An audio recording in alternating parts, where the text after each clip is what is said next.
Strong Dads wants to thank Quality Auto Mart for joining us as a sponsor. Quality Auto Mart was born in 1985. They are owned and operated by Mark and Nancy Repke.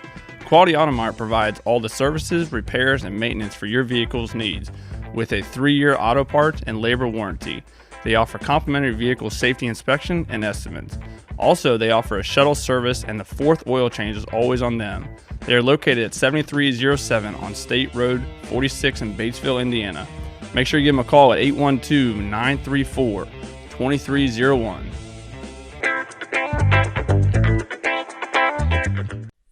All right. Hey, guys, what's going on? Welcome back to another show here, hanging out with Merle.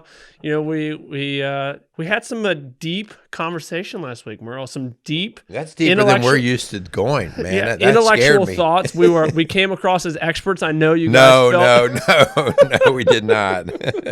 Yeah, last week How dare you ever call us an expert or smart? I know. I was always told you'll never become an expert in the Bible until you meet the author. That's good. I like that. That's good. I didn't even come up with that. So yeah, last week we were again this little series we're doing right now. We're kind of in the how do we really tackle the Bible, because it is fairly overwhelming, especially if this is new to you. So this little series we're doing is talking about the whys, which is our first week of this, and then last week again was the how. We went over the Old Testament, and for some of you guys, it may be very overwhelming to read the Old Testament. So hopefully we gave you a few odds and nuggets to kind of take away and kind of look at the Old Testament and see the significance of it. As we begin to tackle this Bible and what the significance it plays in our life.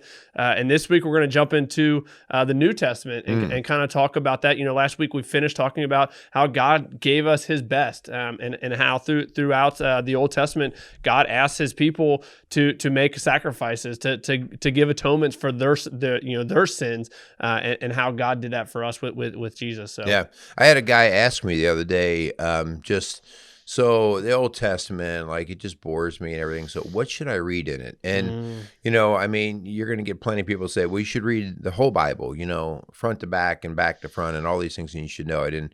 And yes, in time, if you're reading something that you don't have any understanding of what to even look for, I'm a directed reader, meaning I seldom just read for simply the pleasure of reading. Like, I have to know, like, here's the information I'm looking for, and then I will dive in and I'll read like crazy on that information. Sure. So I have to have some direction. And so maybe one thing to say, if you're kind of new and you're trying to understand, listening to our show last week, you got to understand kind of the reason for that Old Testament and how it's broken up. And start with Genesis, just with the idea of knowing God's just revealing His nature. Okay, like, this is how He works, and God is God and you're not. All right, and then once God gives us the opportunity to reject Him. And He does that because that's where love starts to come out. Love can only happen with the ability to reject. Okay, which sounds really weird, but love has to be a choice. And then once you start to understand that, the rest of Genesis and then all through Exodus and then really the rest of the Old Testament is about the idea of man pursuing man's nature, God pursuing us going back to God's nature, and it's going back and forth. And so there's just constant story after story of man doing his thing and going back and forth. And Old Testament characters are no different than us. That's why you'll see guys like David, who was such a great leader, but then all of a sudden he not a very good boy at times, right? And he's doing some not so good things, and he's struggling with pursuing his nature, but then falling to his knees and going back to God's nature because he wants to be aligned with God because he knows that that's what he's called to do. And so don't get overwhelmed by all of those pages in the Old Testament. Just start to understand, okay, this is a story of God revealing His nature and how He wants us to see it, and then how man and God have constantly tried to do this dance, because we want to dance on our own dance floor. And God's like, nope, this is the floor I would like you on. Okay, but I'll give you the choice. So just to kind of help you, like, don't get bogged down by all those books at first until you know, oh, now I know kind of the theme. Now I'll watch this character as he pursues himself and then goes back and pursues God. I know I've told you guys this before. Maybe my all-time favorite book, for sure, my favorite my favorite book in the Old Testament, maybe my favorite book of all time is Job. So if you're in a storm, I don't like Job. If you're in a storm right now in your life and you're just feeling down in the dumps, go read Job. You'll feel a little bit better about yourself. Yeah, and then, man, there's a guy who was after God's heart, Yes. but just continued to be Satan. I don't like it because I can imagine God and Satan at the poker table going, okay, well, which one you got here? I'll give you this guy, Job. It did the whole thing, but it just shows that how the culture would pull Job one way and it looks attractive and like the right thing to do, and then get pulled back into, no, I need to chase God. So good point. It'll be a good show today. Again, we're going to kind of talk a lot about the New Testament. So before we do, we'd like to thank Quality Auto Mart for coming alongside of us. Really do appreciate them for all they're doing for us. Continue to allow us to put shows out there.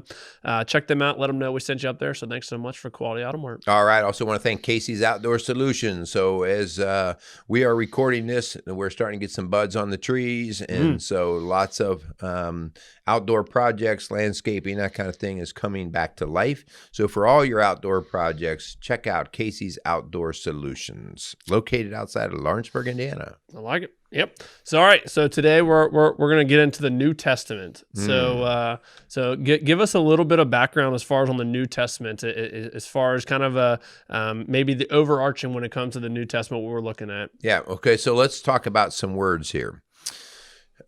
We sometimes talk about the Old Testament and the New Testament, or the Old Covenant and the New Covenant. Yeah. And so the Old Covenant, a covenant is a promise. Okay, it is a promise. And it is a promise not between, so a contract is a promise between man to man. Okay. And so we could have a marriage contract, and that's a legal contract that binds a couple together in the state's eyes, okay, the government's eyes and man's eyes. But a covenant is when we elevate it between you and God, okay? And so the Old Covenant, the Old Testament, is a promise that God makes to us about how his nature will be, and then how we can pursue that. And so oftentimes associated with the Old Covenant is the law. And the law is God. Like when I work with people all the time, I talk about my speed limits, and I've mentioned this on other shows before. God wants us to be on a directed path. He doesn't like when we wreck and crash, okay? And so he goes out and he goes, listen, these people are driving recklessly. They're going to get killed. So he goes out and he posts speed limit signs, no different than our police would do, right? Our government would go out and they would say, hey, on this road, this is the speed limit. Let's do 50 miles an hour on here. And he posts those laws so that if we abide by them, we're going to be safe. All right, we're going to be in his nature. But if we go, you know what, I don't really care about that. I'm in a hurry today. I got to do my own thing today. I'm going to drive how I want. We're probably going to get ourselves in trouble, okay? And so the Old Covenant starts to reveal all these laws where God is trying to get us, get our attention to see, hey, do it this way, and you'll see it goes a lot better, okay? But as we talked about last week, everybody finds a loophole. Human nature says, yeah, well, it said 50 miles an hour here, but I didn't see a sign in this area, so maybe that's 80. And so the next thing you know, I can't put a speed limit at the beginning of the road. I have to put speed limits all the way up and down the road, every like 200 feet apart, because, you know, I'm going to find my way. You know my loophole for driving? I shouldn't tell you this. But 9 over, you're fine. 10, you're mine. That's what. So if I drive 9 miles an hour over the speed limit, I'm good. But if I go 10, the cop, they'll get me. Yeah, I always heard it was 6 miles an hour. 6? Yeah. I'm screwed, so Merle. I live by a state cop, and they used to say 6 was their grace. Okay. Yeah, like 6 on the interstate. You're fine, 7 you're mine. Yeah. So if it's 70 miles an hour, they're going to give you about 76. You're After out in God's country in Indiana. You get 70-mile-an-hour speed limits. We're still stuck in 65 in Ohio. Well, you see right there where we're trying to cheat it, right? Yep. And this is human nature. Yep. Like, I don't like to be constricted and restricted. Yep. And so that's the Old Testament, and it's just piling this up and piling this up. And so we come out the end of the Old Testament with 613 laws and rules and signs and all these different things. And none of them are bad in and of themselves. They're trying to deal with people in the culture that they're in. And that's why some of them today don't make sense to us, but they're in the culture that they're in. It's like, maybe someday we don't drive cars anymore. Well, a speed limit sign on a road wouldn't make sense if 200 years from now we didn't drive cars. Sure. But we still get the idea of why it was trying to direct us towards a safe way. Yep. Okay.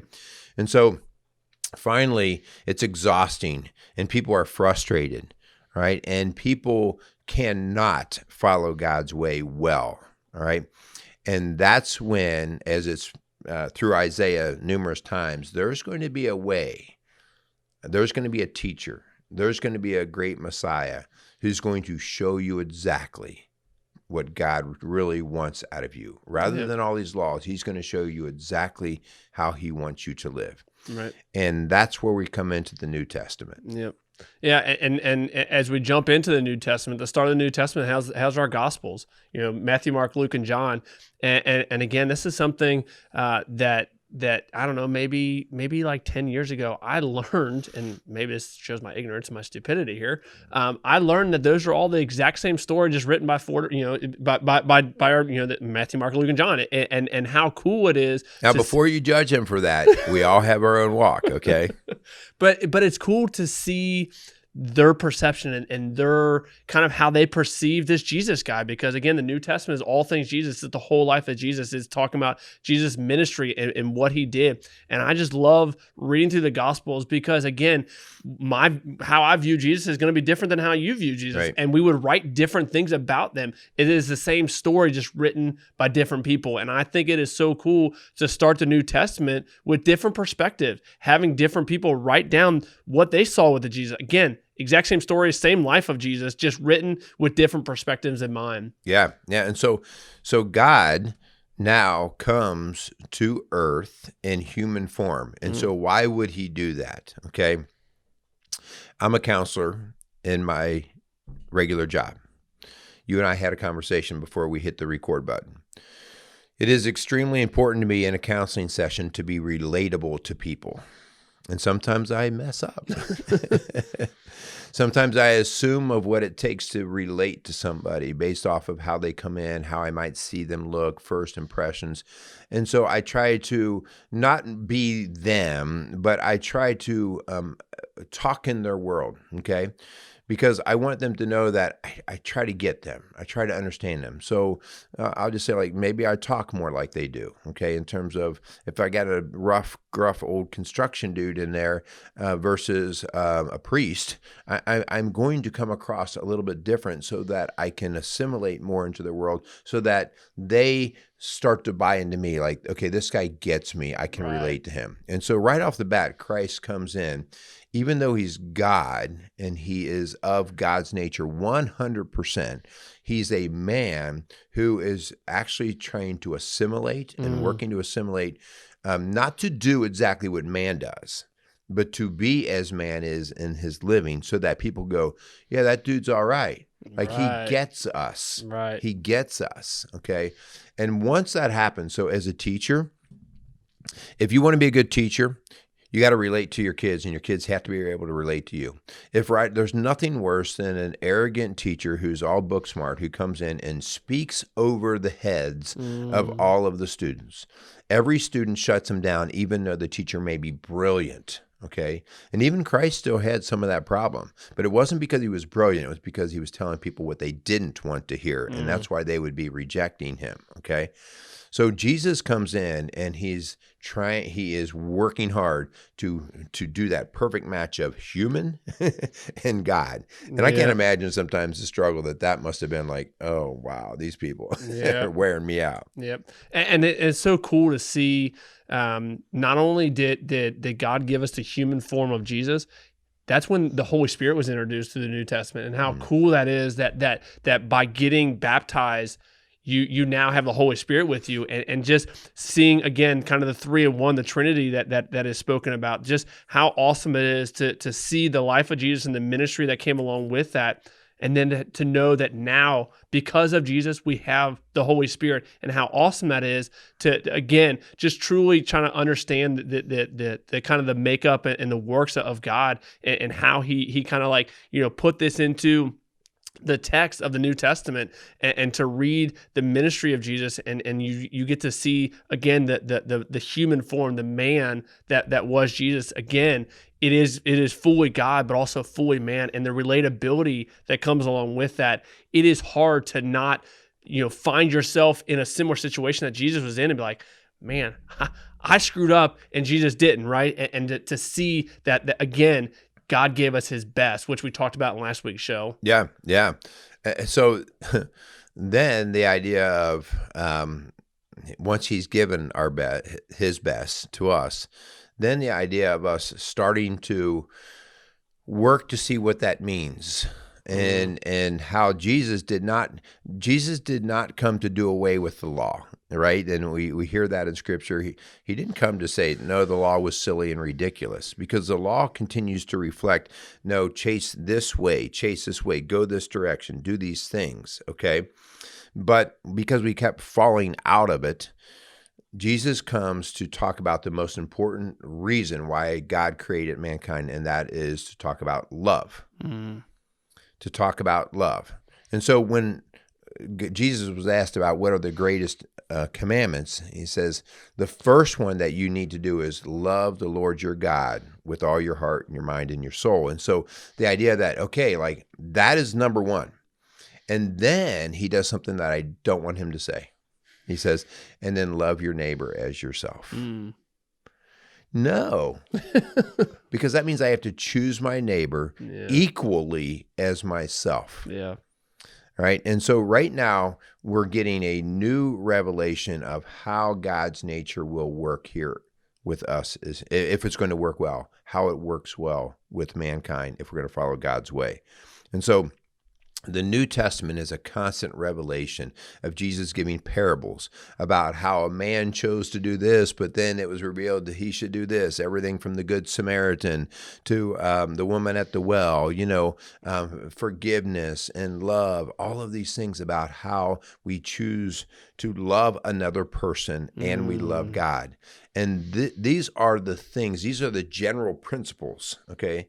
The law is kind of the day-to-day, daily little thing, but it's the general principles that if we govern ourselves by with love and forgiveness and grace, that Jesus keeps on reflecting back to us, that he wants us to see. Yep, I like it. At the beginning of the show, you were talking, just some takeaways or some things that we can, as we're trying to tackle the Old Testament, some books to look at. What do you think are some good starting points, some good books to kind of dive into in the New Testament? Again, we're trying to just figure out how do I tackle this massive book? What are some of your recommendations? What do you think would be a good place to start when it comes to the New Testament? Well, like you said, there's 4 Gospels, okay? And people go like, why 4? Okay, like you said, it's different perspectives based off of different experiences that they saw, okay? And so a good place to start, that if you just want to go through and just say, well, I don't want to read them all, I don't have time to read them all, choose one of the Gospels, okay? I would recommend Mark or John, okay? Just because you'll get their insight, okay? And just to see how the two of them come at things a little bit differently. I really like John because John said something that I don't think I understood. And it starts off at the very beginning, in the beginning there was the Word, and the Word was with God. And then it talks about how the Word became flesh. And here the Word is Christ. Yeah. And I never when I was younger and I didn't what? And that's why, when you hear somebody say, oh my word, oh my word, they're really saying, oh my Jesus, or oh my God. All right. So it's this slang sort of, oh my word. Yeah. All right. And you're like, oh my gosh. Yeah, this is Jesus is one that we are to proclaim and understand from the get-go, okay? And so that John is really good to start with, and Mark, okay? But then after that, then you got all these other books, okay? And I mean, I just love Paul. There's a lot of words are written by Paul in the Bible. Yeah, he writes all these letters, Yeah. right? He writes these epistles, these letters, and he writes them to different communities. Because Paul is cool, because Paul was not in the club at first, right? He wasn't one of the original 12. In fact, he was beating up the 12, Yes. right? Yep. He was a Jew of Jews, and anything that went against the Jewish way, Paul was like, no, and he rejected him, and he was nasty. And then he had his revelation into God's nature. And it was his revelation through God's nature, like, Paul, why do you beat me up like this? You know, well, Paul was doing that because he was all of the law. Right. He was Mr. Self-Righteous of the law, which was what we often fall into when we think we get it right. And God reveals to him, dude, it's way more than just about the law. It's about these bigger principles of love and grace and truth and so on. And so now Paul goes out and he starts working and teaching, and he's writing letters to the various towns and communities, okay?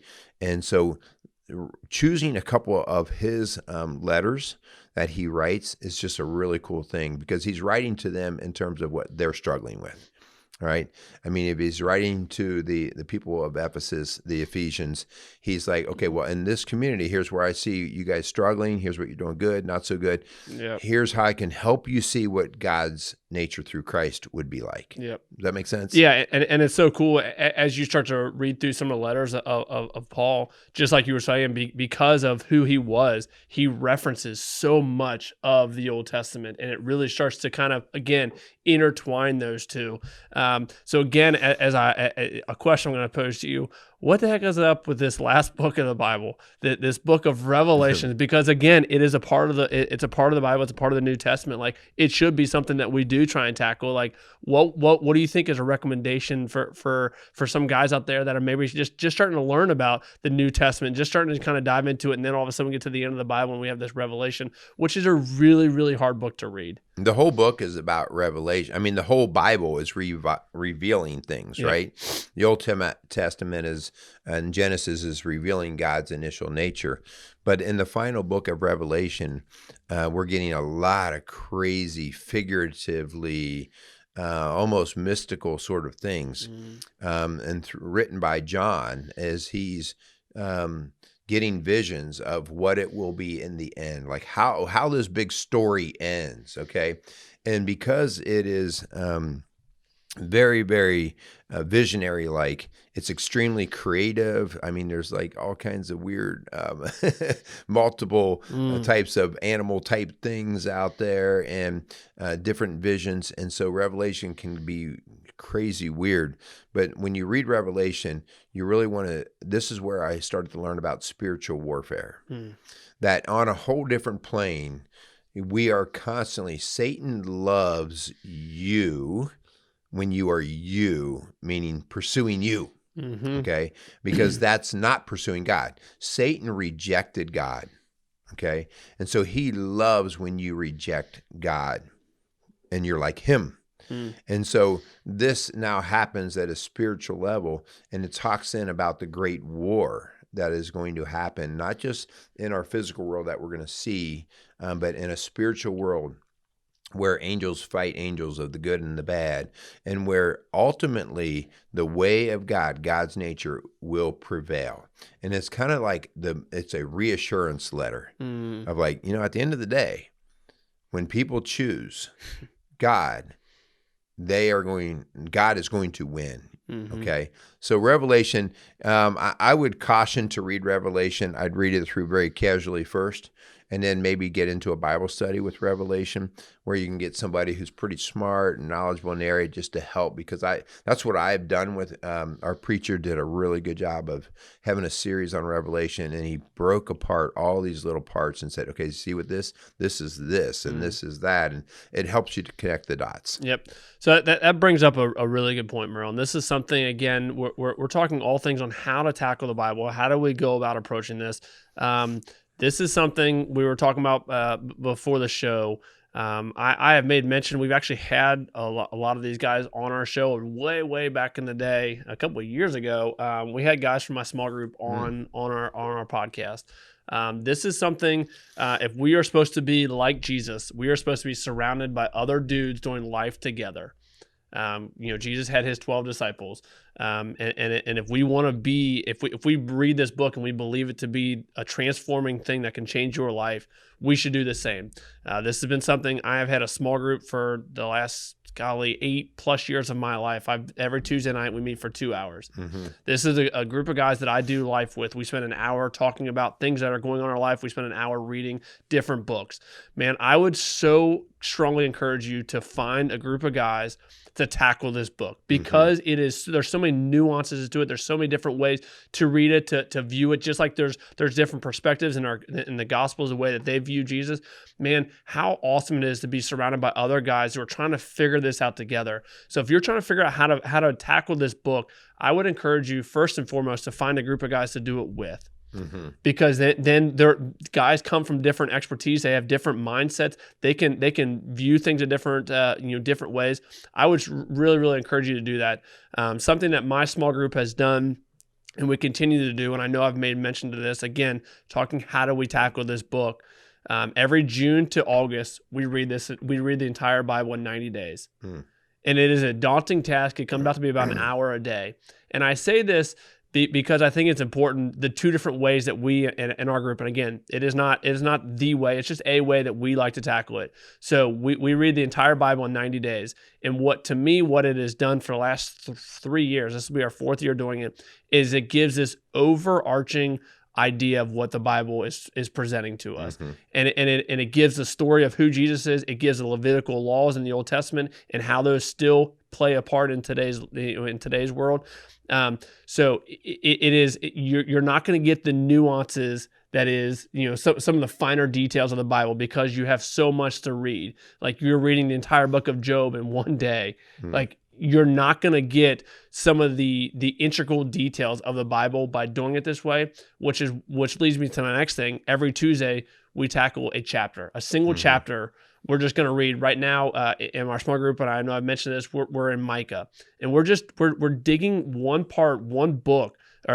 chapter of Micah every single Tuesday. And what we do, similar to what you're talking about, with finding experts, in reference to Revelation, is we use two different experts per se. We use what's called the Enduring Word, which is an app. So, and the app gives a lot of references to why Paul is writing what he's writing, why Micah is writing what he's writing. He's referencing different parts of the Levitical law, and then in the New Testament you can read, and they're referencing an Old Testament scripture and kind of that foreshadowing. So we use the Enduring Word, and the other one we use is called the Bible Project, which the app that we use to read is the U version, which is the most popular, most downloaded Bible app in the entire world. So those are some of the resources that we use, and we have a great deal of success in the sense of every week we're getting into it. Every week, it is really difficult to find a group of guys that can sit around and read the Bible and actually use it as an application to our day-to-day life. And man, I can't tell you the amount of growth that I've had from meeting every Tuesday, from reading the Bible cover to cover. We've done it in chronological order, and then we've read it from cover to cover, and they're not the same. You may not know that. I didn't know that early on. So I would just encourage you guys to find accountability, find a group of guys that you can tackle this book together, because what it can do for you is crazy. The amount of growth that I have had from doing this with this group is incredible. Yeah, man, it's a huge point, because I think that's part of where we talked about the Tower of Babel before, right? And so when people start to get high on themselves and knowledgeable, they start to think their way is the right way, and the next thing you know, they start to build their own religion like I did in last week's show, Yeah. right? And then my religion doesn't quite go with your religion, so I finally say, you know what, I don't like your religion, and I go my own way. Yeah. And so we separate, okay? And to the credit of the Catholic Church, they knew how powerful it was to get people on the same page. But the problem early on is that literacy with a very complicated subject was minimal.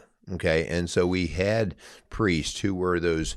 They were the mediator of the word. Okay, and it was extremely necessary that you had somebody who was educated and trained who would say, "This is what this means." And to this day, that's what you're talking about. Like I have to bring in somebody who goes, "I don't quite get this.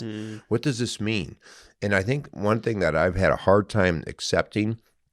When I don't understand what the Bible means, it doesn't mean the Bible's wrong. It means I just don't understand what it means. Right. And the old me wanted to say, well, I don't know if I agree with that. And so that's that humbling, that atonement of no, just because you don't understand it doesn't mean it's not God's nature. And so then, we needed those priests to help us with that. And then all of a sudden they invented something called the Gutenberg Press. And the Gutenberg Press started to allow mass production of the Bible. And that's right around the time when all of a sudden Martin Luther makes his great rebellion, against the Catholic Church. And there are people who will protest that today, like that was one of the worst things that ever happened. Listen, God does what God does. Yeah. And if there was another way to spread the greater message, the Old Testament was all about the law, and then all of a sudden we bring in the New Testament, and Christ is teaching about the way, not the law, but the way, all right? And so, and I think that the Protestants and the Catholics and all of them, like God's using all this. He's using it all for his good. And now we have these inventions, and it's whether we use them well or not. Social media is the next Tower of Babel that we've recently talked about. And now it's up to us whether we use it well or not. But because of these things, these apps, you talked about the YouVersion app, there are so many resources to help you understand his way. All right. So what a great point you bring up. Get in a study. There's plenty of resources. I started with just a life application Bible. So when I was in my early 30s for my birthday, Linda got me, it was the very first Bible I ever owned. It was a life application Bible, and it was way too thick. I was like, holy cow. Right. But the cool thing about that is it had great little commentators, little study Bible notes, that would help me go, oh, that's why they did this, that I never understood before. And it frustrated me that why didn't a priest was not going to be able to cover every question I ever had, in real time. So anyway, there's so many awesome tools out there right now, but we humbling ourselves to say, no matter what, whether I get it or not, I want to follow God's word.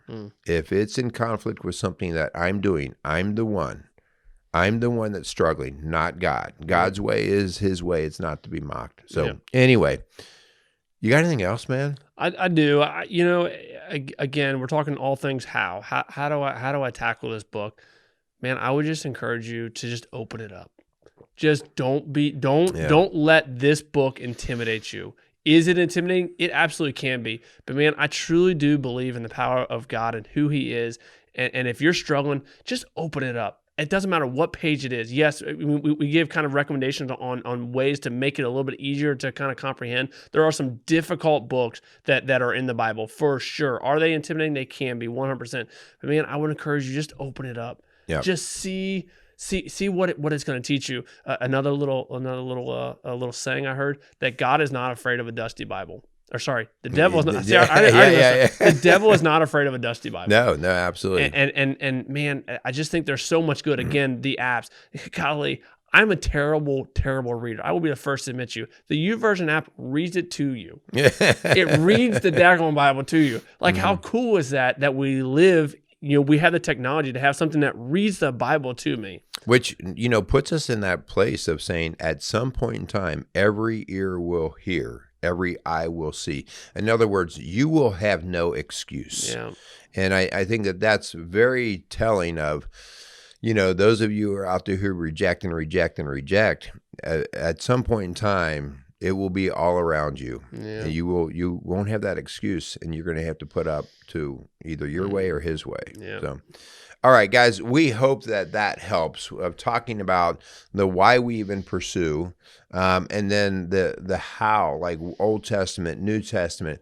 And by no means was this to be a final conversation. This is one of growth for Kyle and I and for you guys.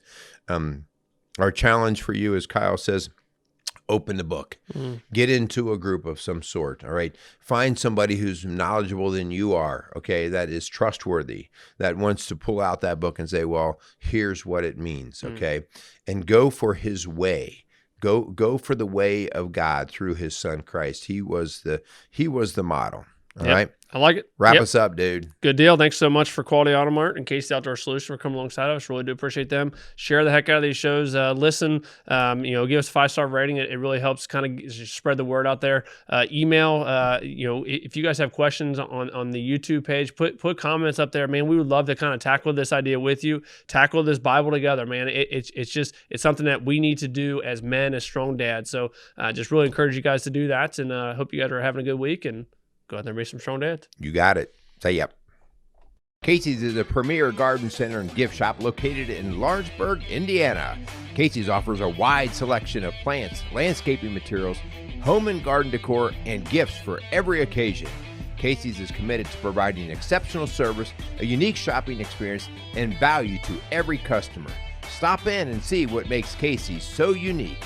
Located at 21481 State Line Road, Lawrenceburg, Indiana, or call 812-537-3800. Let Casey's help you add beauty to your home.